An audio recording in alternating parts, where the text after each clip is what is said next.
Assalamualaikum warahmatullahi wabarakatuh. Di sini kami dari kelompok 1 dengan saya Mariska Sulistiawati dan anggota saya Enis Nuraini, Aldi Kurniawan, Ruliansah, Sadam Trisaputra, Nabila Tirta Priyansah, dan Dania Puji Lestari. Di sini kami akan mempresentasikan tentang pasar persaingan sempurna. Nah, di sini ada definisi pasar persaingan sempurna. Pasar persaingan sempurna adalah struktur pasar atau industri di mana terdapat banyak penjual dan pembeli, dan setiap penjual atau pembeli tidak dapat mempengaruhi keadaan pasar. Kemudian, pasar persaing ini merupakan pasar di mana para pembeli dan penjual tidak dapat merubah harga suatu barang secara individu. Maka pasar ini merupakan struktur pasar yang sangat paling ideal karena dianggap sistem strukturnya pasar itu menjamin terwujudnya kegiatan memproduksi barang atau jasa yang tinggi atau optimal efisiensinya. Nah, yang selanjutnya itu ada contoh pasar persaingan sempurna di Indonesia. Yang pertama itu ada pasar beras. Nah, beras itu merupakan salah satu contoh kebutuhan pokok di Indonesia terutama ya. Nah, pasar beras menjadi salah satu contoh atau yang paling mendekati. Dalam pasar beras, jumlah penjual dan pembeli itu sama-sama banyak. Selain itu, baik penjual dan pembeli tidak bisa mempengaruhi harga pasar yang sudah diatur. Kemudian yang kedua itu ada pasar sayur. Pasar sayur juga menjadi salah satu contoh pasar persaingan sempurna. Jumlah penjual sama pembelinya itu sama banyak. Kemudian yang selanjutnya itu ada pasar buah. Pasar buah juga sama, dia menjadi salah satu contoh pasar persaingan sempurna. Kemudian ada pasar gandum.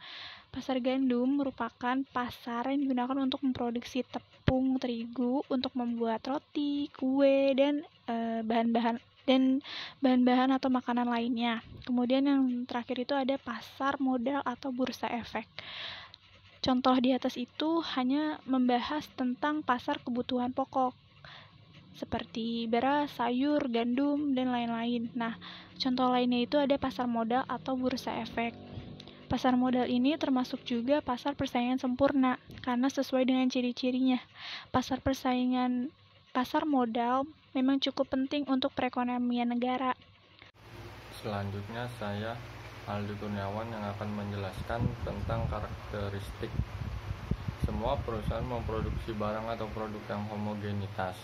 Produsen dan konsumen memiliki pengetahuan atau informasi sempurna. Output sebuah perusahaan relatif kecil dibandingkan dengan output pasar. Perusahaan menerima harga yang ditentukan di pasar. Semua perusahaan bebas masuk dan keluar pasar. Selanjutnya, ciri-ciri pasar persaingan sempurna. 1. Perusahaan adalah pengambil harga. Artinya, suatu perusahaan yang ada di dalam pasar tidak dapat menentukan atau mengubah harga di pasar. Harga barang di pasar ditentukan oleh interaksi di antara keseluruhan produsen dan pembeli. 2. Setiap perusahaan mudah keluar atau masuk. Jika suatu perusahaan mengalami kerugian dan ingin meninggalkan industri tersebut, langkah ini dapat dengan mudah dilakukan. Sebaliknya, apabila ada produsen yang ingin melakukan kegiatan di industri, maka produsen dapat dengan mudah melakukan kegiatan yang diinginkannya tersebut. Assalamualaikum warahmatullahi wabarakatuh. Nama saya Ruliansah. Saya akan melanjutkan materi yang tadi disampaikan oleh Aldi. Yang ketiga itu menghasilkan barang yang serupa. Barang-barang seperti ini biasanya disebut juga sebagai identikal atau homogeneus. Barang yang dihasilkan produsen merupakan pengganti sempurna kepada barang yang dihasilkan produsen-produsen lainnya, yang mengakibatkan tidak ada persaingan yang berbentuk bukan harga, melainkan dengan melakukan iklan atau promosi penjualan. Yang keempat itu terdapat banyak perusahaan di pasar. Sifatnya ini memiliki dua aspek. Yang pertama itu jumlah perusahaan sangat banyak. Yang kedua itu masing-masing perusahaan relatif kecil dibandingkan dengan keseluruhan jumlah perusahaan di dalam pasar. Sifat ini menyebabkan kenaikan atau menurunkan harga atau produksi dan dapat mempengaruhi yang berlaku dalam pasar. Yang kelima itu membeli mempunyai pengetahuan sempurna mengenai pasar. Pembeli yang mengetahui tingkat harga yang berlaku dan perubahan-perubahan atas harga tersebut mengakibatkan para produsen tidak menjual barangnya dengan harga yang lebih tinggi dari yang berlaku di pasar. Selanjutnya, saya Dania Puji Lestari yang akan menjelaskan apa itu permintaan dan hasil penjualan. Nah, dalam hal analisis usaha perusahaan, ada dua hal untuk memaksimumkan keuntungan. Yang pertama itu, ada biaya produksi yang dikeluarkan perusahaan yang bersifat bersamaan walau dalam struktur pasar atau digolongkan. Nah, yang kedua, hasil penjualan dari barang yang dihasilkan berbeda dengan pasar persaingan sempurna dengan struktur pasar lainnya yang dapat ditinjau dari sudut pandang produsen dalam bentuk permintaan. Nah, lalu bisa dilihat gambar di samping menunjukkan kurva permintaan DD berbentuk satu garis yang sejajar dengan sumbu datar dan tingkat harga yang dicapai adalah Rp3.000.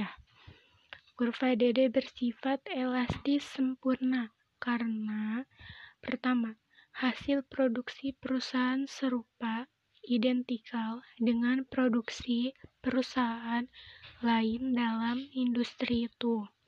Lalu yang kedua, hasil produksi perusahaan sebagian kecil saja diperjualbelikan di pasar, sehingga perusahaan tersebut dapat menjual seluruh produksinya pada harga Rp3.000. Assalamualaikum warahmatullahi wabarakatuh. Perkenalkan, nama saya Enis Nuraini. Saya ingin melanjutkan presentasi dari Dania. Di sini bisa kita lihat terdapat gambar dua yang menunjukkan kurva suatu barang yang diperjualbelikan pada pasar persaingan sempurna. Kurva ini menunjukkan permintaan dan penawaran suatu barang yang dihasilkan oleh perusahaan. Pada kurva ini, harga pasar yang dicapai adalah sebesar Rp3.000 dan jumlah barang yang diperjualbelikan adalah sebesar 200.000 unit. Syarat pemaksimuman keuntungan. Pemaksimuman keuntungan oleh suatu perusahaan dibagi menjadi dua cara, yaitu 1. Membandingkan hasil jualan total dengan biaya total. Keuntungannya adalah perbedaan antara hasil total penjualan yang diperoleh oleh total biaya yang dikeluarkan.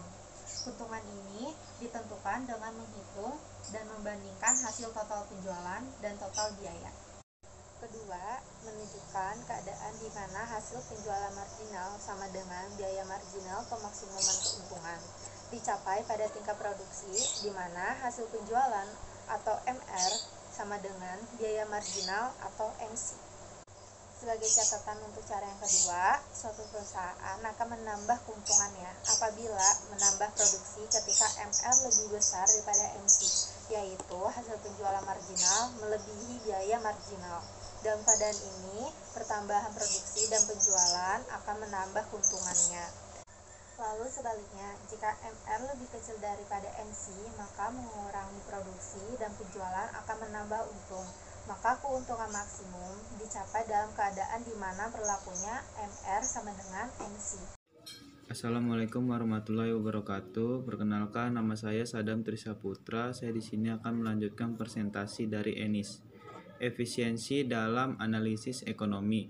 Sumber-sumber daya faktor produksi digunakan secara efisien apabila seluruh sumber daya yang disediakan sepenuhnya digunakan dengan optimal. Digunakan sedemikian rupa sehingga tidak terdapat corak penggunaan lain, yaitu dibagi menjadi dua, efisiensi produktif dan efisiensi alokatif. Efisiensi produktif adalah setiap tingkat produksi biaya yang dikeluarkan adalah yang paling minimum atau yang paling sedikit. Sedangkan efisiensi alokatif telah mencapai jika alokasi sumber daya ke berbagai kegiatan ekonomi produksi telah mencapai tingkat yang maksimum atau harga setiap barang sama dengan biaya marginal untuk memproduksi barang tersebut. Baik, saya Nabila Tirta akan melanjutkan tentang pasar persaingan sempurna. Dalam pasar persaingan sempurna, ada kebaikan dan keburukannya. Kebaikannya ada 4. Yang pertama, efisiensi persaingan yang sempurna. Yang kedua, kebebasan dalam bertindak dan memilih. Yang ketiga, peluang eksploitasi konsumen cukup rendah dalam persaingan sempurna. Yang keempat, sangat sedikit atau tidak perlu mengeluarkan biaya untuk iklan. Selanjutnya ada keburukan pasar persaingan sempurna.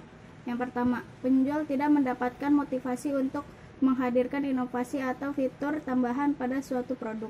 Yang kedua, pembatasan pilihan konsumen pada barang yang akan dikonsumsi. Yang ketiga, biaya produksi lebih tinggi. Yang keempat, timbulnya biaya sosial yang merugikan dari sudut kepentingan masyarakat. Yang kelima, distribusi pendapatan tidak selalu merata. Sekian dari kelompok kami.